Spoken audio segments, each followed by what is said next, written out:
الرحمن الرحیم۔ السلام علیکم ناظرین، جب کسی کا برا وقت آئے یا کسی کی قسمت خراب ہو تو اونٹ پہ بیٹھے ہوئے شخص کو بھی کتا کاٹ لیتا ہے۔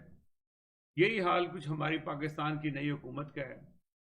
جب سے یہ حکومت میں آئے ہیں، الیکشن ہوا، الیکشن کے اندر جس طریقے سے ان کو اقتدار ملا، جوڑ توڑ کر کے ان لوگوں کو شامل کیا گیا جن کے متعلق خان صاحب نے ہمیشہ یہ اپنی کمپین رکھی کہ یہ چور ہیں، ڈاکو ہیں، انہوں نے لوٹ مار کر لی اور یہ کھا لیے، اور ان کے فلاں فلاں جگہوں پہ اثاثے ہیں، کسی کے اسپین میں اثاثے تھے، کسی کہیں تھے، اور ان تمام لوگوں کو انہوں نے اپنی حکومت میں شامل کرتے گئے۔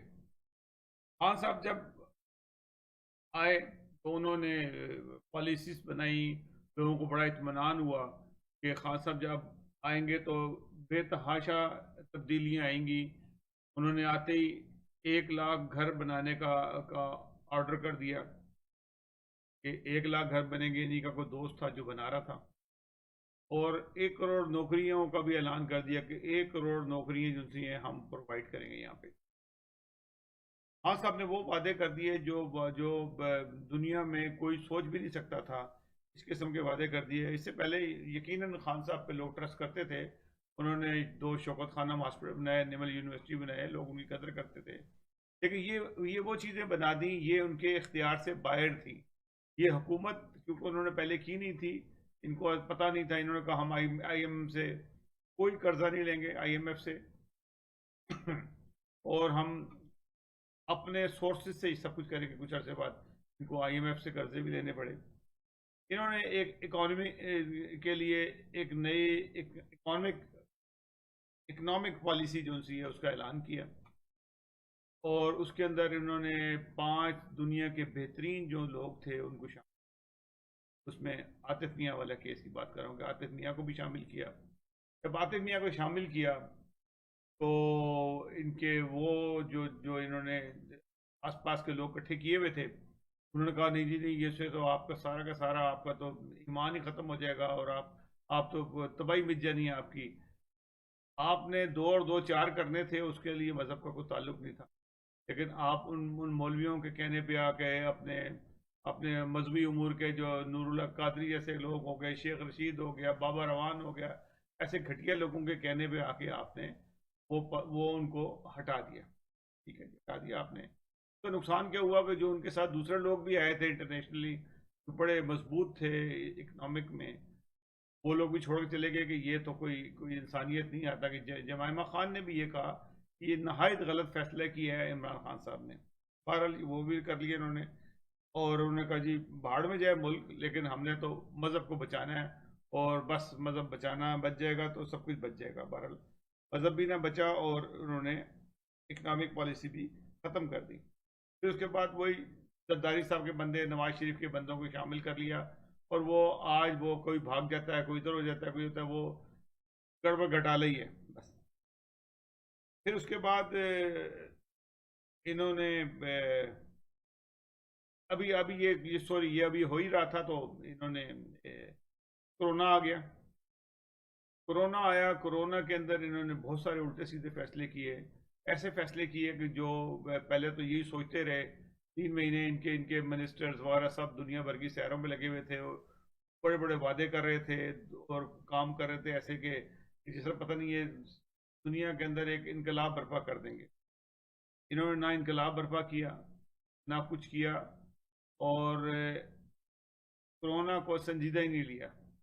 3 مہینے گزرنے کے بعد ان کو ہوش آئی کہ کرونا کو ہم کس طریقے سے ہینڈل کریں گے۔ انہوں نے پہلے لاک ڈاؤن کے اوپر نہیں آ رہے تھے، ان کا سندھ سے اختلاف ہو رہا تھا، ان کا پنجاب سے اختلاف ہو رہا تھا، خیبر پختونخوا سے اختلاف تھا۔ انہوں نے لاک ڈاؤن نہیں کیا شروع، کیونکہ شروع میں لاک ڈاؤن کر لیتے کافی ساری چیزیں جو سی بچت ہو جاتی۔ انہوں نے بہرحال وہ کام نہیں کیا، پھر لاک ڈاؤن کیا پچھلے دنوں انہوں نے، تو نرم لاک ڈاؤن کر لیا۔ پھر نرم لاک ڈاؤن کیا ہوتا ہے؟ نرم لاک ڈاؤن سے کیا یہ نقصان ہوا کہ آج کے ثمرات جو سے ہیں ہمیں نظر آ رہے ہیں۔ 10 دنوں کے بعد جو لاک ڈاؤن ہوا تھا، انہوں نے ایک ہالیڈے منایا عید کے دنوں، عید سے کچھ پہلے لوگ خوب بے تحاشا، انہوں نے کسی چیز کی پرواہ نہیں کی، اور خوب جو سا ہے کورونا کھیلا سب لوگ۔ اور اس سے کیا ہوا کہ ملک کے اندر وہ حالات پیدا ہو گئے ہیں کہ سنا یہ ہے کہ لاہور میں کوئی 6.5-7 لاکھ کے قریب ابھی مریض، کراچی میں اس سے بھی زیادہ ہیں، راولپنڈی میں بے تحاشا ہیں، پشاور کے بڑے بڑے صوبوں کے شہروں کے نام لے رہا ہوں، ان تمام میں ہیں۔ اگر یہی حالات رہے تو کرونا جو ہے وہ شاید پاکستان اب چائنا سے تو اوپر چلا گیا ہے، چائنا میں تو کم ہے، چائنا سے بھی 2000 زیادہ ہو گیا ہے۔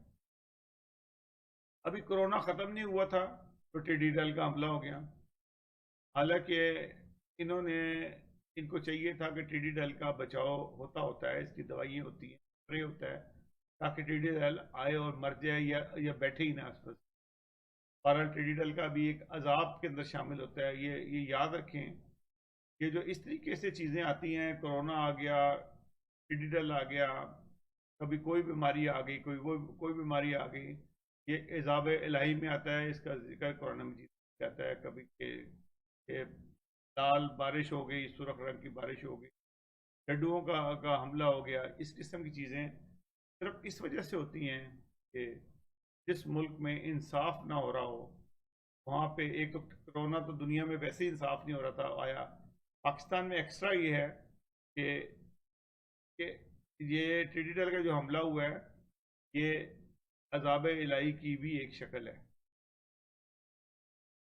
پھر اس کے بعد اللہ تکلیفیں بہت آتی رہی، اس سے 2 دن پہلے ایک طیارہ گر گیا، بہت افسوس کی بات ہے، وہ بھی ایک نقصان ہوا کافی زیادہ، بہت ساری ہلاکتیں ہوئی۔ ان ہلاکتوں کے باوجود حکومت نے ابھی بھی عقل کے ناخن نہیں، وہ ادھر بھی ہاتھ مار رہی ہے، ادھر بھی ہاتھ مار رہی ہے، کبھی کسی کو چھیڑ رہی ہے، کبھی کسی کو چھیڑ رہی ہے۔ پھر انہوں نے ایک وہ کام کیا جو ان کو نہیں کرنا چاہیے تھا، جو ایک اس جماعت کو چھیڑ رہی ہیں جو امن پسند جماعت ہے دنیا میں۔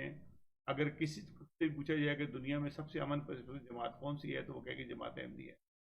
انہوں نے خواہ چھیڑخانی کی احمدیوں کے ساتھ، اور کیمرہ نے ایک نوٹیفیکیشن جاری کر دیا اور احمدیوں کے چینل کے اوپر پابندی لگا دی۔ اب پابندی پہلے کون سی آپ نے آزادی دی ہوئی تھی کہ وہاں پہ کہ چینل کسی کیبل پہ چلتا تھا؟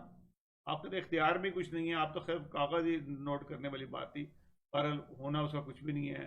اس سے زیادہ لوگ دیکھیں گے، احمدی بھی دیکھیں گے اور غیر احمدی بھی دیکھیں گے، اب زیادہ دیکھیں گے کہ آپ کا تھینک یو ویری مچ، آپ نے بلکہ ایم ٹی اے کو اور پاپولر کیا ہے۔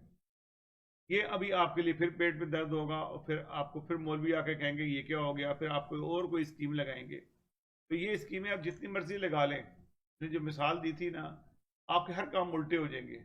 میں نے شروع میں یہی کہا تھا کہ کسی کی قسمت خراب ہو اور اس کے برے دن آئے ہوں تو اونٹ پہ بیٹھے ہوئے شخص کو بھی کتا آ کے کاٹ لیتا ہے، اور وہ کتا ایسا کاٹتا ہے کہ آپ سمجھ نہیں پاتے ہیں۔ حضرت اگلے پروگرام تک کے لیے اجازت دیجیے گا، اللہ حافظ۔ Subscribe now.